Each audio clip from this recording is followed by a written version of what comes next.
All right, guys, so we're back at camp. We just got done hiking. It is hot. Very. There's no doubt that our feet are swollen. So these are what we're going to be trying out. We're hoping that these are going to work also as camp shoes because they're easy slide on, slide off. Great for being able to take off outside of the van before we get up in the van, tracking dirt in and out. So we each have a pair of the FitVille recovery shoes. Again, recovery shoes, they may not be for everybody.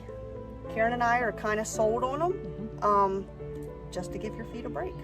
So there you go. That's our take on recovery shoes, and I guess we'll see you guys later.